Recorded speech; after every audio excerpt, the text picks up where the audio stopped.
The Eight Immortals Travel East Chapter 44. What we're really unpacking is a hilarious, incredibly insightful, and sharply satirical story about celestial etiquette. And the cutthroat nature of office politics in heaven. Yes, plus some ancient intellectual property disputes, and what might honestly be the ultimate, most stressful group project in the history of the universe.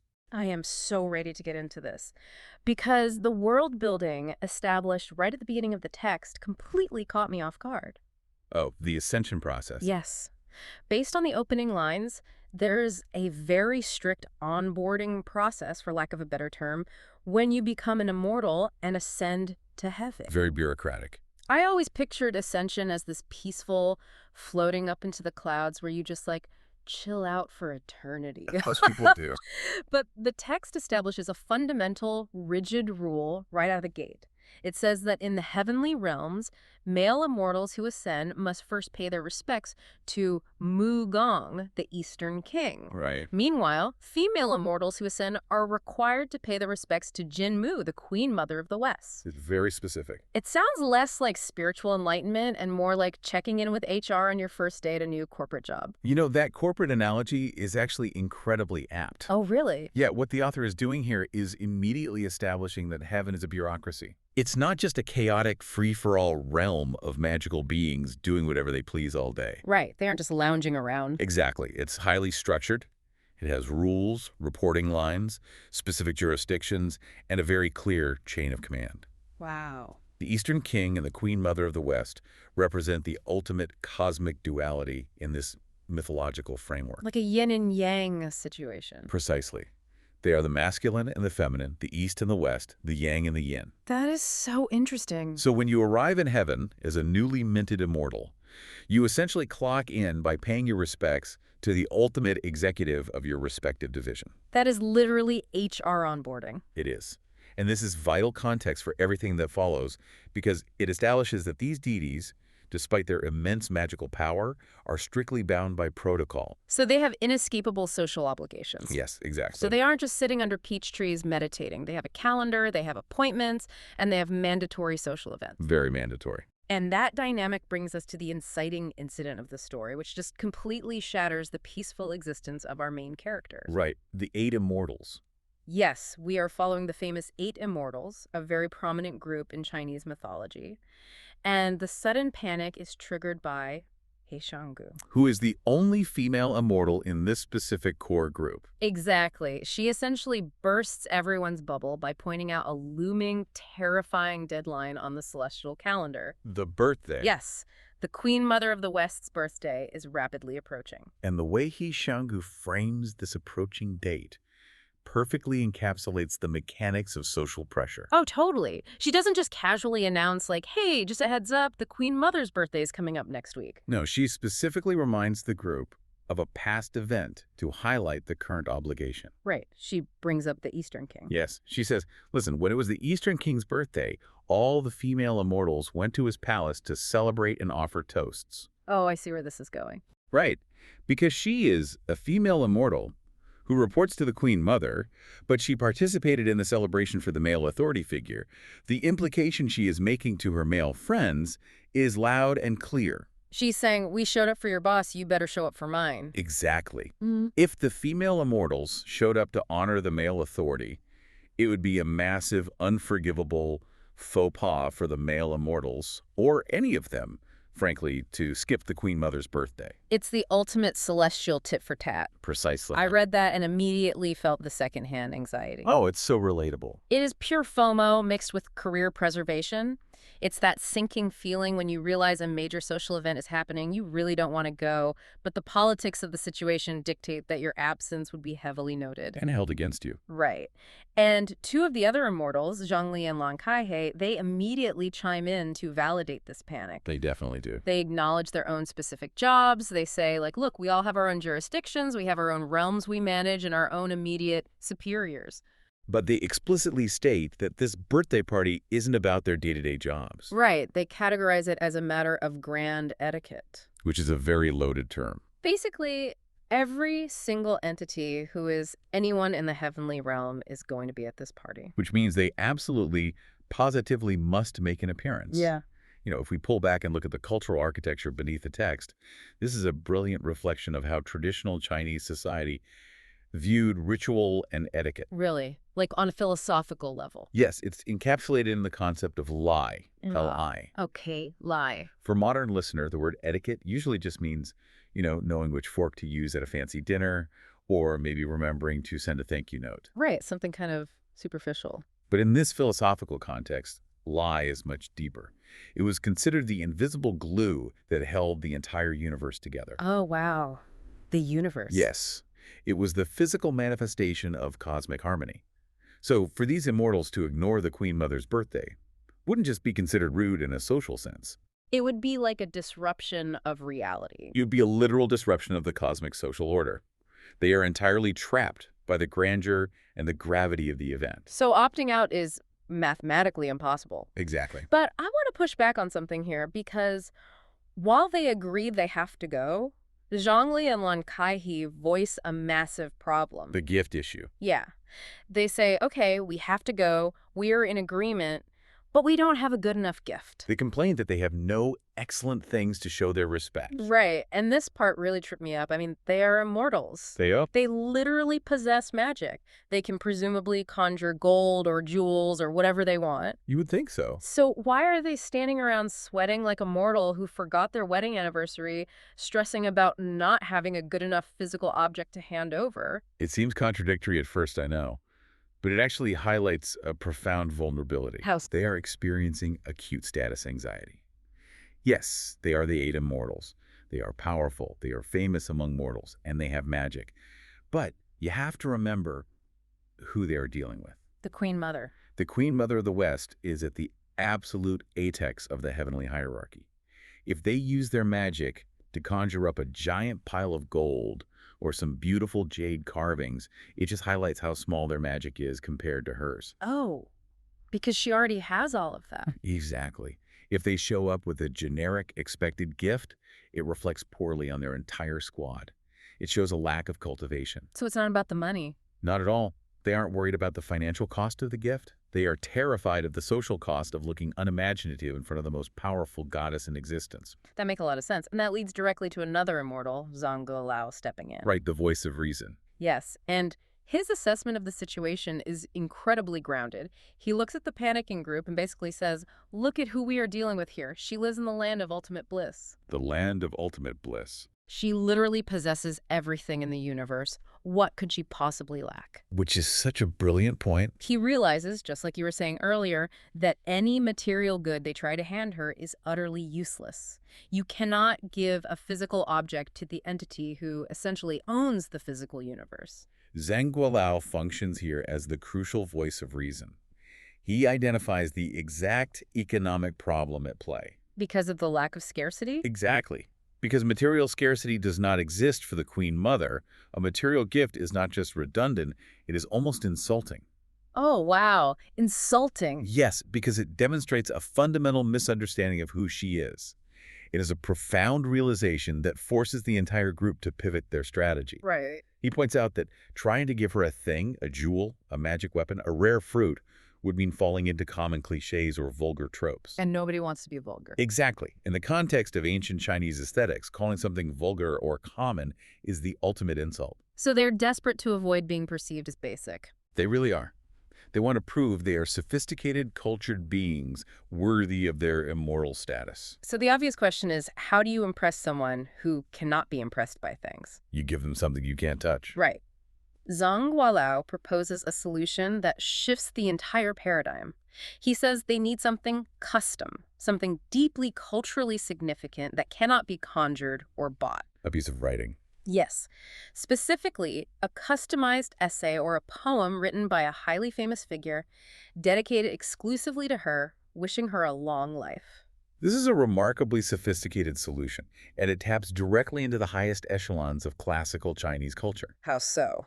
By shifting the nature of the gift away from a physical object and toward intellectual property, toward art and philosophy, he elevates the entire interaction. Oh, I see. In this cultural framework, calligraphy, poetry, and literature were not just hobbies. They were the absolute highest forms of human and immortal expression. So it's the ultimate flex. Completely. A beautifully composed text, written by a recognized master, was worth infinitely more than gold, jade, or silk, because it demonstrated profound cultivation, towering intellect, and deep considered respect. It's a gift of the mind. Yes, and the spirit, which is the only currency that retains its value when material wealth is infinite. Let me try to put this into a modern perspective to see if I am tracking this right. Go for it. Imagine you somehow get invited to a private birthday dinner hosted by a multi-trillionaire, like the person who owns half the technology on the planet. Okay, high stakes. Right. You realize immediately that you can't buy them a gift card to a nice restaurant. Right. It's insulting. Right? You can't buy them a luxury watch. They own the company that makes the watches. Exactly. So you decide the only way to show you care without looking foolish is to make them a handmade greeting card. A nice personal touch. But because you're terrified that a handmade card might make you look cheap or childish, you decide you need to hire the greatest living poet on earth. You need a Nobel laureate to write the personal message inside that handmade card. Just to prove you have the connections and the taste to pull it off. Yes, exactly. That analogy hits the nail on the head. They recognize that they have to leverage social capital and cultural capital rather than financial or material capital. Right. They need to prove their worth through their network and their taste. But this brilliant solution immediately introduces a massive logistical problem. Oh, a huge one. Who exactly do you commission for a job with stakes this astronomical? Exactly. If the recipient is the Queen Mother of the West, you cannot just ask some mid-level heavenly scribe from the celestial accounting department to draft a quick poem. No, that wouldn't fly at all. The author of this text has to be an entity whose name carries undeniable cosmic weight. The signature at the bottom of the poem matters just as much, if not more, than the words themselves. Which brings us to the next phase of their scramble. Choosing the target and assembling the squad to go get the poem. The fun part. So fun. Lu Dongbin, who is another one of the 8 Immortals, speaks up and sets the bar for this project impossibly high. He really does. He says, look, if we just get ordinary writing, it isn't going to impress her at all. It absolutely must be the work of Laozi. Laozi. Yeah. The big one. Yes. In the text we are looking at, Laozi is referred to by his honorific title Lao Jun. But for you, the listener, we are talking about the legendary Laozi, The founder of Taoism. the author of the Tao Te Ching, one of the supreme foundational elders of the entire religious pantheon. It's a huge deal. Lu Dongbin essentially decrees we need the biggest philosophical celebrity in the universe to write this birthday card or it won't be wonderful enough. And this specific demand really highlights the immense, crushing pressure the group is operating under. Yeah. Laozi is not just a famous writer with a few bestsellers.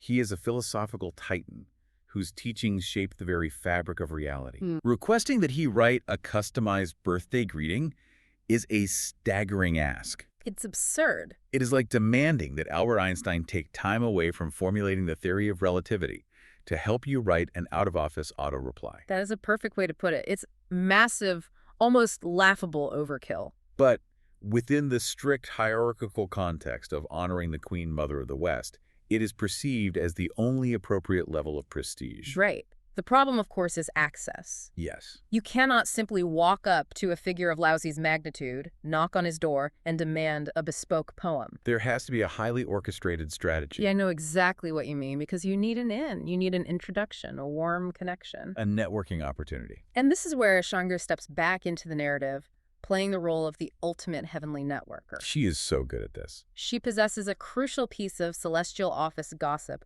and she weaponizes it perfectly. She points out to the group, hey, everyone in heaven knows that Laozi treats Iron Crutch Late the best out of all of us. Yes. She identifies the one single guy in their friend group who happens to have a solid relationship with the big boss. And she immediately suggests that Iron Crutch Lie should be the one to go and ask for the favor. It is classic, flawless organizational behavior. Oh, think about how things operate in a massive corporation today. Right. When your team desperately needs a favor or an exception from an unapproachable executive, you do not send a cold email. No, you canvass your team to find the one person who happened to work with that executive 5 years ago. Or who has a good rapport with them, and you send that person to gently test the waters. Exactly. He, Shangu, is expertly managing the group's interpersonal resources to maximize their chances of getting a yes. But Iron Crutch Lai is no fool. Not at all. He sees exactly what is happening. He agrees to help, but he immediately establishes a hard boundary. He does. He says, yes, my intention was to ask him. But T, asking for this text is a matter that concerns all of us. This is a group project. If I go alone, it looks like a lack of sincerity on our part. Which is a highly diplomatic, beautifully phrased way of saying, I am absolutely not taking all the risk for this entirely on my own shoulders. Yeah, I found this moment so incredibly human. Right. I mean, notice how the group naturally tries to use their friend who is the favorite to get a foot in the door. But that specific friend violently refuses to be the sole point of contact. Yes. This is exactly how people behave when pitching a risky, half-baked idea to management. Totally. You want the face of the pitch to be someone the boss likes, but that person doesn't want to be left holding the bag if the boss hates the idea. Or worse, if the boss gets furiously angry. Exactly. So Iron Crutch Lai insists that the entire group of 8 Immortals go together, thereby evenly distributing the social burden and the potential fallout. He is absolutely protecting himself from taking the brunt of a potential rejection. Smart guy. But we also have to acknowledge that he is technically correct about the optics of the situation. In terms of etiquette. Yes. In traditional Chinese culture, demonstrating genuine sincerity, which is wisdom, often requires a physical presence and a collective show of deep respect. Oh, I see. A grand delegation of all 8 Immortals showing up at your door is much harder to casually turn away than one single individual, even if that individual is a personal favorite. Because it's so overwhelming. Exactly. The sheer mass of the delegation proves that they take the request seriously and that they deeply respect the person they're asking. So Zhang Wolao agrees with this logic. And the text says they all hop on an auspicious cloud and travel together to Laozi's door. Just a quick, high-stakes squad road trip on a magic cloud. As you do. And the way the text describes this actual visit is so meticulous and revealing. Yes, the extreme formality of the visitation process is a crucial detail that modern readers might skim past, but it carries immense weight. Right. The text does not just say they barged into his house and yelled, "Hey, we need a poem." Right. There's a whole ritual. It describes a very specific, carefully choreographed ritual of visitation. Okay, walk us through it. Well, they arrive at his residence. A fairy boy, serving as a celestial receptionist or herald, formally announces their presence. Got it. Laozi doesn't just wander out of his study in his comfortable everyday clothes. Right. The text explicitly notes that he puts on his formal ceremonial robes to receive them. He comes out, he commands that they be given proper seats, Everyone has to be seated properly. and then they exchange a lengthy series of polite inquiries about his daily life, his health, and his general well-being before they even allow themselves to think about asking for the favor. It is the cosmic equivalent of that agonizing 5 minutes of small talk at the beginning of a crucial Zoom meeting before you actually get to the slide deck. Yes, How are you? How is the weather up there in the ninth heaven? Everyone's staying healthy. you are forced to do the dance. You can't just drop into the call and say, I need you to write a poem by tomorrow. You have to observe the pleasantries no matter how panicked you are internally. Exactly. Because despite their own very high status as immortals, they are entirely subordinate in this specific interaction. Right, they need him. They are guests in his personal domain, seeking a massive, unearned favor. The polite inquiries aren't just empty filler. They are a necessary mechanism for acknowledging his supreme authority. And setting a respectful tone. Exactly. It is all about preserving balance and giving face to everyone involved. If they rushed the request, it would signal disrespect. So picture the scene. They are all sitting there in their heavy formal robes, delicately sipping tea, mentally rehearsing their big pitch. So stressful. Iron Crutch Lai is probably sweating, trying to figure out the exact right moment to pivot the conversation to the Queen Mother's birthday. Right. But then Laozi completely preempts them. This is the best part. Before Iron Crutch Lai can even open his mouth to ask for the favor, Laozi derails the entire gathering with a complaint that throws a massive catastrophic wrench into their finely tuned plan. And this specific moment is where the narrative sharply shifts. Yeah, it really does. It goes from being a lighthearted myth about finding a birthday gift, and it transforms into a razor-sharp, incredibly layered satire of human society and the educational system. It is such a brilliant bait and switch. It is. So Laozi looks at his guests and says, you know, I've had some things happen recently that are laughable, but honestly, they are really annoying. Which is such an opening.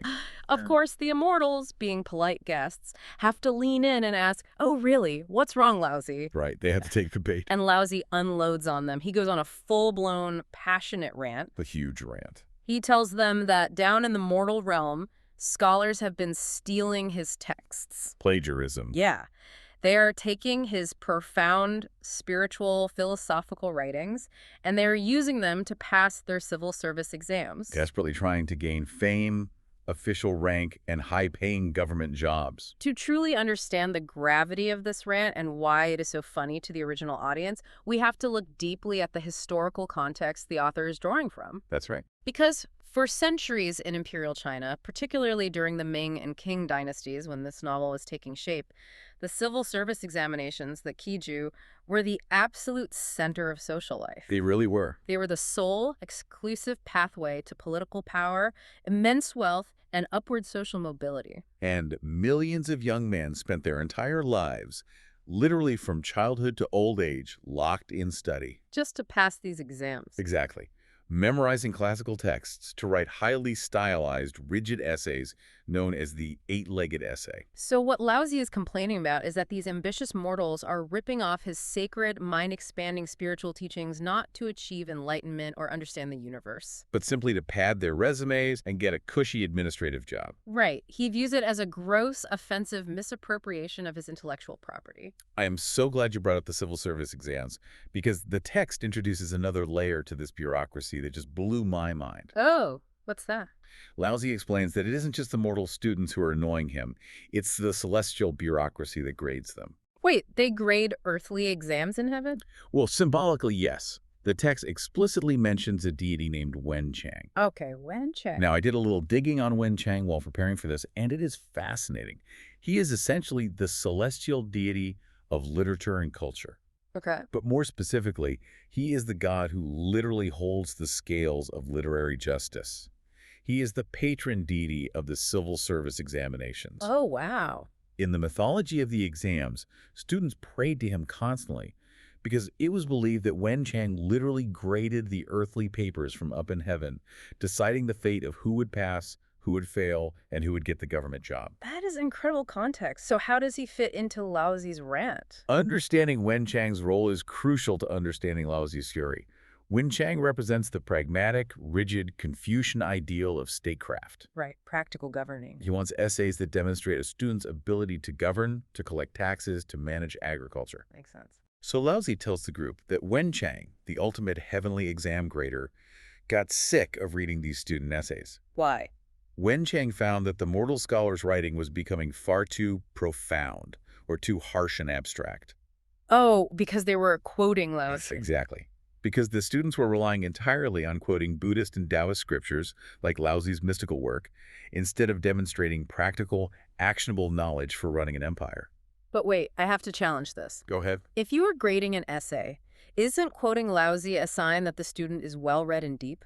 Why would Wen Chang be mad about students quoting the founder of Taoism? It is a valid question, but put yourself in Wen Chang's shoes as a government examiner. Okay. If you are hiring a magistrate to manage tax collection or to organize flood control in a volatile province, you don't necessarily want an essay filled with abstract Taoist mysticism about the uncarved block or the void or the virtues of doing nothing. Doing nothing, wait, right. Right. You want concrete, practical administrative policy based on Confucian ethics. Oh, I see. So it's like they were dodging the actual question. Exactly. Wen Chang correctly recognized that the scholars didn't actually understand Laozi.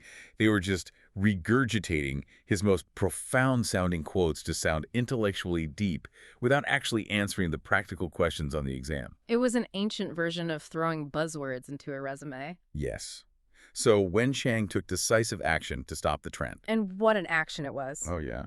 Laozi tells the Immortals that Wen Chang officially banned Laozi's texts from being used in the exams. Banned them entirely. He chid them, which means to violently reprimand or reject them, setting them aside as utterly useless for the purpose of the exams. Such a slap in the face. And this ban, this is what pushes Laozi over the edge. I just need to pause and appreciate the absurdity of this image. It's so funny.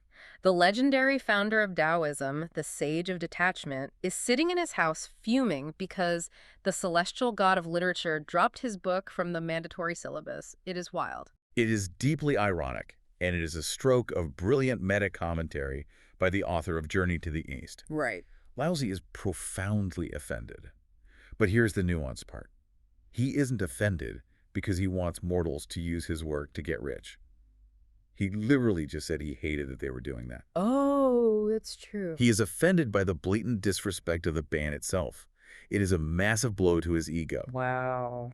He is portrayed in the scene not as an aloof, enlightened sage who is perfectly detached from all worldly concerns, but rather as an author who is fiercely, pettily protective of his personal brand and his literary legacy. He's insulted by the rejection. He is deeply insulted that another deity, a younger bureaucrat essentially, deemed his life's work impractical and tossed it out. It is the absolute ultimate author ego trip. Totally. He is saying, only I get to decide if my books are useless. Yes. So because Wen Chang banned his texts, Laozi decides to enact a plan of pure, unadulterated, petty spite. I love this part. He tells the 8 Immortals exactly how he retaliated. He says he has taken all of his original classic texts, gathered them up, and hidden them away in the outermost, most inaccessible reaches of the 9th heaven. Lock them in a vault. He has literally locked his wisdom in a vault, and I love the specific metaphor he uses here to justify it. The boat metaphor. Yes, he says he absolutely refuses to let his texts be used as boats as Zuji by mortals anymore. We really need to unpack that metaphor of the boat because it is structurally critical to Taoist and Buddhist philosophy. Right. In these traditions, teachings, scriptures, and sutras are very frequently compared to a raft or a boat. Okay. The boat is used to cross the treacherous river of worldly ignorance in order to reach the distant shore of spiritual enlightenment. Beautiful image. But the key to the metaphor is that once you reach the shore, you're supposed to leave the boat behind. You don't carry a heavy wooden boat on your back once you are on dry land. Right. The text is just a tool, not the destination. Exactly. But Laozi is brilliantly twisting his own metaphor here. He is saying that these ambitious mortal scholars are using his texts as literal, mundane boats just to ferry themselves across the river of poverty to the shores of material wealth, social status, and government rank. They aren't seeking enlightenment. No, they are seeking a paycheck. They are using his transcendent spiritual tools for entirely mundane, deeply materialistic purposes. Yes. His attitude is basically, I will not be your free ferry service to a corner office and a government pension. It is so incredibly funny and relatable. I have to say, reading this, I couldn't help but think of modern parallels. Like what? He sounds exactly like a grumpy, tenured university professor whose highly prized, meticulously crafted syllabus and lecture notes got leaked to some online cheat sheet website. Oh, perfect analogy. And now he is so furious about students using his work to cheat on the midterm that he is locking all his lectures behind a password-protected portal, refusing to record his classes, and basically saying, if you are just going to use my life's work to hack your GPA, then nobody gets to read it. The grumpy professor analogy is perfect, and it maps onto a very modern anxiety we are seeing right now with things like generative AI and large language models. Oh, wow, yeah. Think about artists and writers today who are furious that their profound, deeply personal work is being scraped by algorithms, not to be appreciated as art, but simply to be used as training data to output generic content. That is exactly what is happening here. Laozi is experiencing the 16th century equivalent of having his art scraped by the civil service algorithm. That is wild. The author is using this grand, mythical framework of the gods to satirize the very real, very earthly frustrations of the Ming and Qing dynasty examination system. It's so layered. Examiners were frustrated by students faking depth, and scholars were frustrated by the rigidity of the system. By projecting this earthly bureaucratic nightmare onto the highest, most revered deities in heaven, the author is exposing the utter absurdity of the entire structure. It is a highly sophisticated intellectual joke. But while it is a great joke for the reader, we have to remember that this is an absolute waking nightmare for our main characters. Oh, right. The 8 Immortals. Think about the physical situation in the room right now. Let's transition back to that tea table. Oh, man. The tea table. The 8 Immortals are sitting in Laozi's living room. They got dressed up in their best formal wear. They flew all the way across the celestial sky. They did all the polite small talk. Right.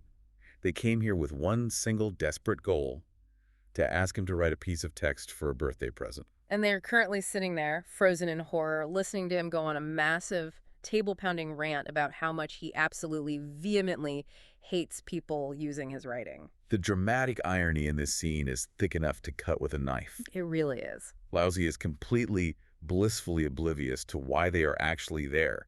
He thinks he is just venting to his good friends about a frustrating day at the office. He has no idea. He has no idea that every single word coming out of his mouth is systematically driving a stake through the heart of their intricate plan. The internal panic must have been deafening. And the text doesn't just leave us to guess. It actually gives us a glimpse into the internal monologue of Iron Crutch Lai. The guy who was specifically designated as the leader of this doomed mission. Yes. Lai thinks to himself, and I am paraphrasing here, we came here today specifically to ask for text. And we happen to arrive exactly on the day, at the exact moment, when he is furiously, actively angry about text. What in the world do we do now? This is a masterclass in building social tension within a narrative. It is. Iron Crutch Lai is experiencing the visceral horror of spectacularly bad timing. It is the universal experience of walking into your boss's office to ask for a raise or a vacation day. And you walk in exactly as the boss is screaming on the phone about how the company's going bankrupt and everyone's budget is slashed. It is objectively the worst possible moment in the history of the universe to make an ask. And the text specifically notes their physical reaction to this trap. Yes, the silence. It says, the 8 immortals, Nian Shang Shi, Wai Gan Fayan, which translates to them looking at each other face to face, in total suffocating silence, none of them daring to speak a single word. You can just vividly picture them exchanging those wide-eyed, terrified glances across the tea table while Laozi catches his breath. You can hear the internal screaming, don't look at me, you ask him. I'm not asking him, he's furious. Well, someone has to say something.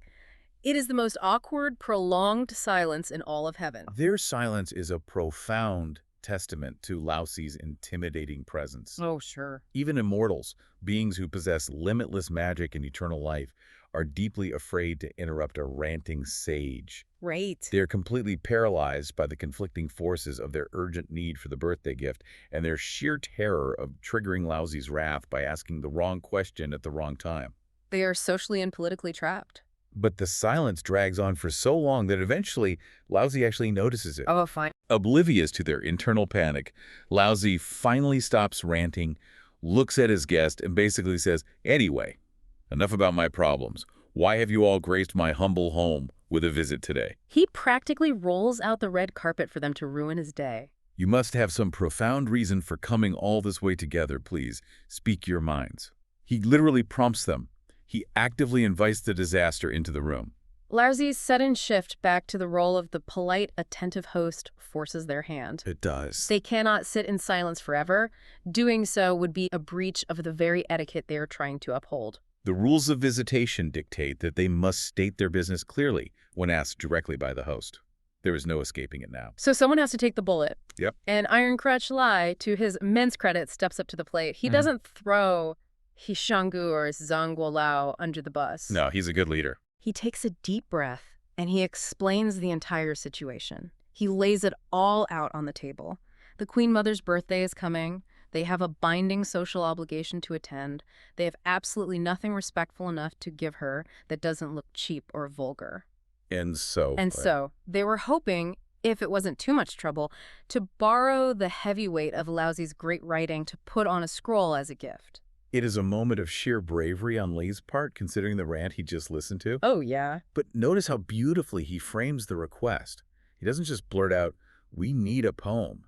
He specifically emphasizes the heavyweight of Laozi's writing. Ah, flattery. He is applying highly targeted flattery, deliberately attempting to soothe the ego that was just bruised so badly by Wen Chang's ban. Right.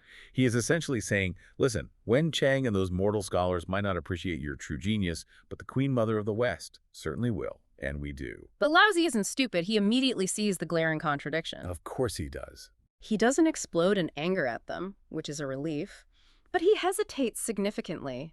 He points out the incredibly obvious flaw in their requests. The hypocrisy of it. Yeah, he says, look, I just spent the last 10 minutes telling you how much I hate this whole situation with my texts being used for social gain. I just told you I hid all my books away in the ninth heaven. And now you're asking me to produce brand new writing for a social event. Right. If I do this, won't I just become a massive laughingstock for the mortals again? They'll look up and say, oh, look, Laozi made a big show of saying he wasn't writing anymore, but here he goes making custom birthday cards for the celestial elite. Laozi is deeply concerned with his consistency, his philosophical integrity, and his reputation. Understandably. He just drew a very hard, dramatic boundary regarding his intellectual property, and now his closest friends are asking him to immediately cross it. Right. He fears the optics of hypocrisy. He is worried that the mortal scholars, who are already annoying him to no end, will use this exact situation as a whipping, a handle for conversation, a joke, a piece of juicy gossip to mock him and undermine his authority. So the Immortals realize they have to pivot to a high-speed, high-stakes negotiation. And they're good at it. They realize they have to actively calm his fears about his reputation. They flatter him some more, of course, but then they offer a brilliant, seemingly airtight logistical defense. Quarantine defense. Yes. They tell him, look, you are worrying about the mortals, but heaven and the mortal realm are completely, vastly separated. It's an impenetrable metaphysical barrier. You were writing this text specifically for the Queen Mother up here in the highest levels of heaven. Exactly. The mortal scholars down on Earth will never, ever even know this new text exists. Your secret is completely safe with us. This is an exceptionally sharp negotiation tactic. The Immortals validate his anger. They do not tell him he is wrong to be upset about the plagiarism, which would make him defensive. Right. That would be a terrible idea. Instead, they quarantine the issue.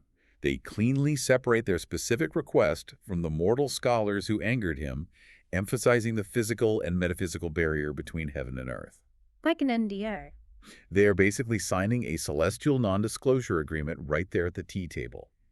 We promise we won't leak the manuscript to the earthly realm. And Laozi, he realizes he's trapped. He is. He's trapped by his own hospitality. He can't really look his friends in the eye and say no after they came all this way, sat through his rant, and flattered him so thoroughly. Right.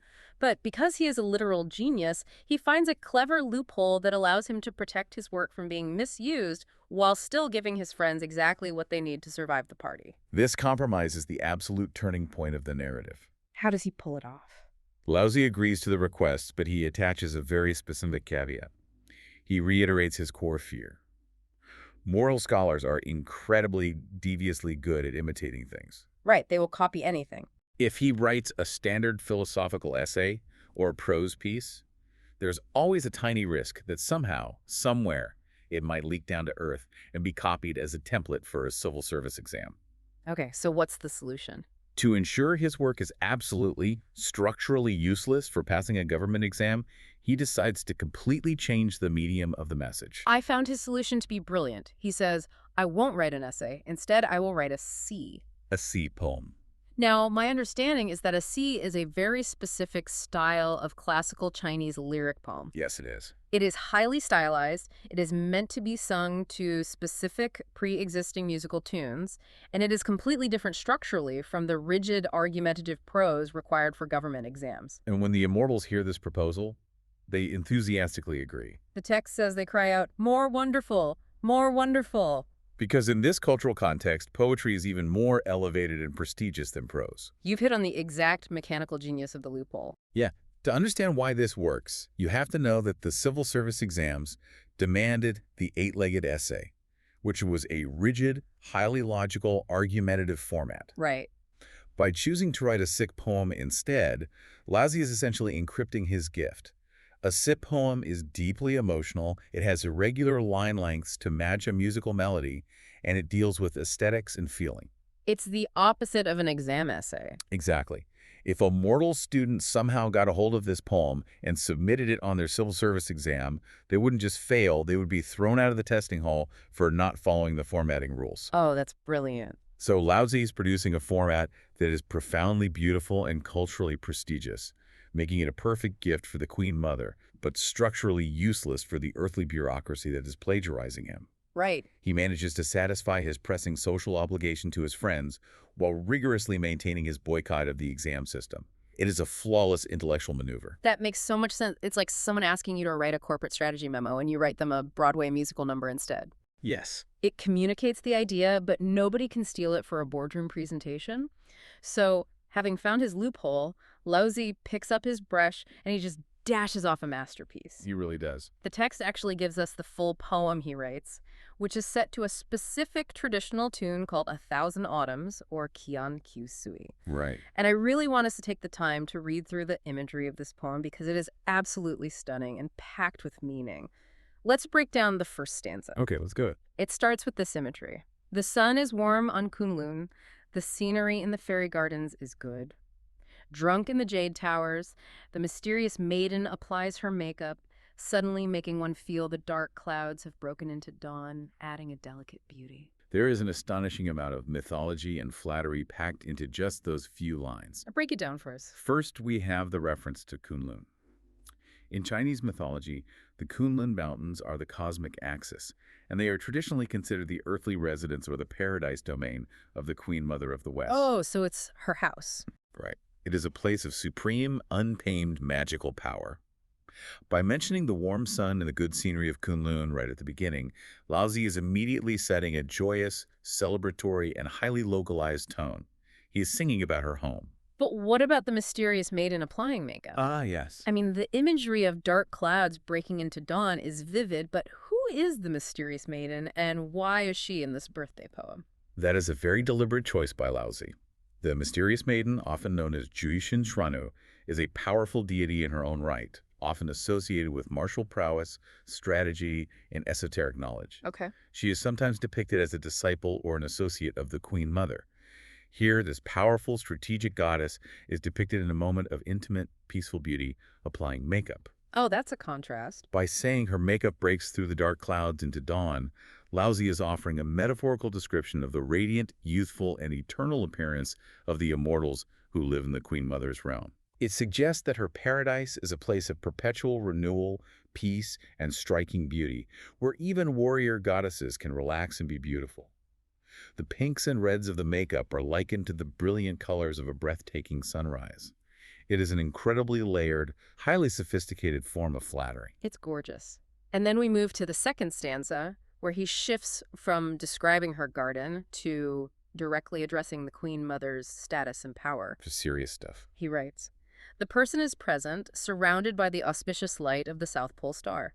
Her status is equal to the Eastern King's old age, surviving endless eons without decaying, managing the teachings of the Yin realm from her terrace by the Jade Pool." This is where Laozi delivers the heavy intellectual and political flattery, proving exactly why the Immortals needed him for this job. Right. The South Pole Star is not just a random celestial body.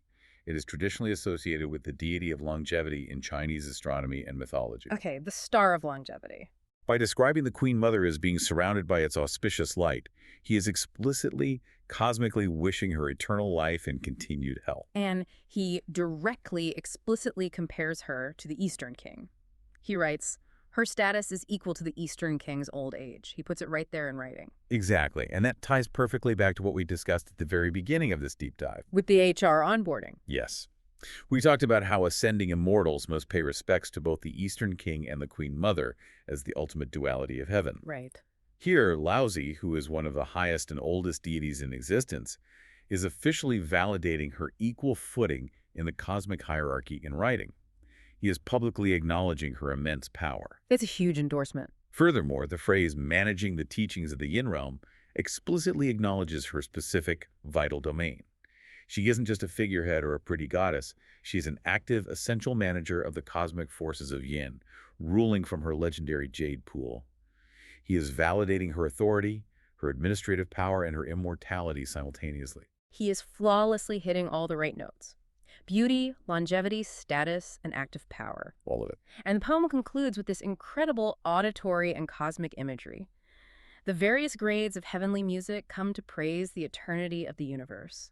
Today, adding tallies to the sea house, do not spare pouring the golden wine goblets. The inclusion of the heavenly music elevates the scale of the birthday celebration from a local garden party to an event of universal significance. Right. But the most culturally significant and fascinating metaphor in this entire poem is the phrase adding tallies to the sea house. Which is Hai Wu Qian Chu in Chinese, right? Yes, this is an ancient, deeply evocative idiom, specifically used for wishing someone a long life, but on a geological scale. A geological scale. The legend behind the idiom goes that there is a magical house located by the vast sea. Every time the immense ocean dries up and turns into a mulberry field, a geological process that takes millions upon millions of years, one single tally stick is added to the house. Oh my goodness. So when Laozi says they are adding tallies to the sea house for her birthday, he is wishing her millions upon millions of years of continued life. It is longevity scaled to the lifespan of the universe itself. I have to admit, I am just so deeply impressed by Laozi's quick pivot here. It's pretty amazing. Think about it. 10 minutes ago, he was screaming and pounding the table about copyright infringement and government exams. Sure. Now, with almost no warning, he casually dashes off a flawlessly structured, culturally dense, incredibly beautiful piece of customized lyric poetry that perfectly captures the grandeur, the power, and the eternal nature of the goddess of the West. And he ends it on, "Do not spare pouring the golden wine goblets," which is basically a highly poetic way of saying, let's party and drink until the sun comes up. He really is a true master of his craft. His performance here perfectly demonstrates why the Immortals were so desperate to secure him for this task in the first place. No one else in the heavenly bureaucracy could have written something with this level of cosmic authority, political awareness, and poetic grace on such short notice. He completely, unequivocally delivers on the request. So, the Immortals finally have their text. They have the highly prized intellectual property they needed. Step 1 complete. But as anyone who has ever given a gift knows, having a great poem scribbled on a piece of scratch paper isn't enough when you are presenting it to the Queen Mother of the West. Not at all. Now, they need to present it. They need a wrapping job, a physical vessel that matches the astronomical grandeur of the words Laozi just wrote. And this phase of the project is frankly my favorite part of the entire narrative because it gets so wildly creative. It absolutely does. This is the moment where the physical creation of the gift begins to mirror the conceptual and magical beauty of the poem itself. First, we get their reaction. Right. The Immortals read the poem Laozi just drafted, and they praise it endlessly. They are utterly thrilled. Their anxiety is completely gone. They politely say their goodbyes. Laozi sees them off to the edge of the clouds like a good host, and they race back home to get to work on the final product. And the text goes into detail about the construction of the physical scroll. Let me tell you, this is mind-blowing. They do not just run down to the Celestial Stationery Store to buy some nice, heavy cardstock. They build this thing using literal cosmic materials. Yes, the text lists 3 specific, extraordinary metaphysical components that they use to craft this scroll. Okay, what's the first one? First, they realize they need a canvas. So they obtain silk thread from the heavenly weaver, who is specifically identified in the mythology as the granddaughter of heaven itself. The granddaughter of heaven. They use this divine glowing silk as the physical base of the massive scroll. Okay, divine silk woven by the granddaughter of heaven is a pretty good start. But how do they actually write the words onto the silk? Not with a pen. Right. They don't just dip a brush in some standard black ink.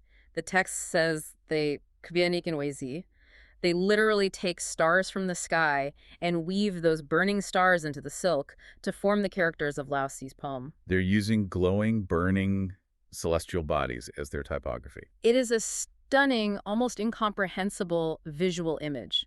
Think about the symbolism. Earthly ink fades over time, paper crumbles, but stars are eternal. Exactly. By weaving literal stars into the fabric of the silk, they are making Laozi's poem a literal, physical part of the cosmos.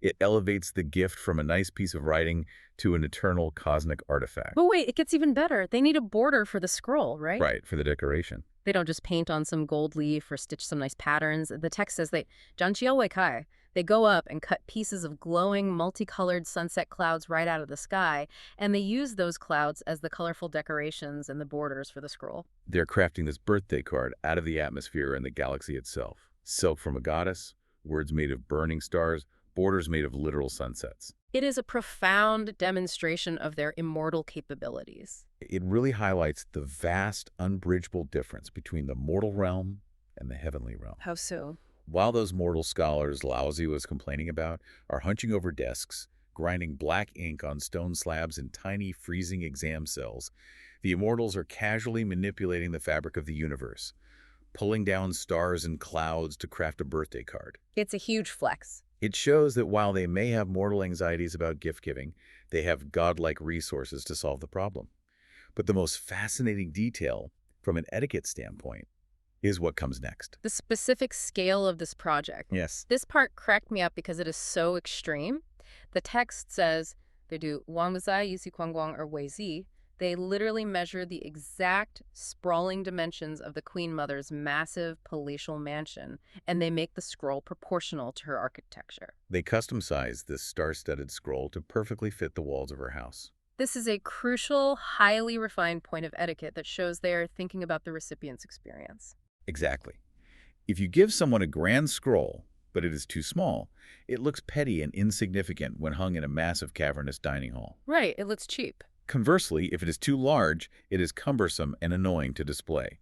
By taking the time to measure her specific architecture, they ensure that when this scroll is unfurled at the party, it will perfectly, harmoniously complement her space. It is bespoke design operating on a monumental architectural level. Okay, my analogy for this has to be upgraded. This isn't just a handmade greeting card anymore. Definitely not. This is like renting out the Vegas sphere and then writing a custom poem across it in literal building-sized laser beams and tailoring the display perfectly so she can view it in high definition right from her balcony. It is an overwhelming, undeniable display of effort, resourcefulness, and deep respect. Nobody's going to call this gift vulgar or common. And incredibly, to add to the stress of the situation, the text notes that this massive cosmic construction project, gathering the silk, weaving the stars, cutting the clouds, measuring the palace, is all completed that very day. They operate with divine, impossible speed because they are up against that hard deadline. They pulled an all-nighter with the fabric of the universe, so the project is finally done. The ink, or rather, the stars are dry. Now it's time for the delivery. The unboxing. They don't just carry it under their arm and walk in. They send a ferry boy ahead of them as an advance guard. He carries this massive, glowing, star-studded scroll, along with the traditional supplementary gifts of immortal peaches and immortal wine, to present to her before they arrive. Right. Now, real quick, why peaches and wine? Is that just standard party food in heaven? It is much more than party food. It is deeply symbolic. The immortal peaches refer specifically to the peaches of immortality that grow in the Queen Mother's own legendary orchard. Oh, they're her peaches. Yes, these peaches are said to ripen only once every 3,000, 6,000, or 9,000 years, depending on the specific myth. Eating one grants eternal life and immense spiritual power. By giving her peaches and immortal wine, which represents the spiritual distillation of pure energy, they are offering gifts that symbolize the very essence of her domain and her power to grant longevity. Okay, that makes sense. Sending the ferry boy ahead with these items and the scroll is another vital layer of formality. It allows the massive gift to be formally announced, unrolled, and received before the guests actually arrive. To give her time to process it. This ensures that the Queen Mother has time to appreciate the staggering grandeur of the scroll and, crucially, to recognize exactly who it is from before the chaos of the party begins in earnest. And finally, we reach the climax of the scene. The 8 immortals, having successfully navigated this entire terrifying ordeal, get ready to attend the party. They dress in their absolute finest, most spectacular clothes.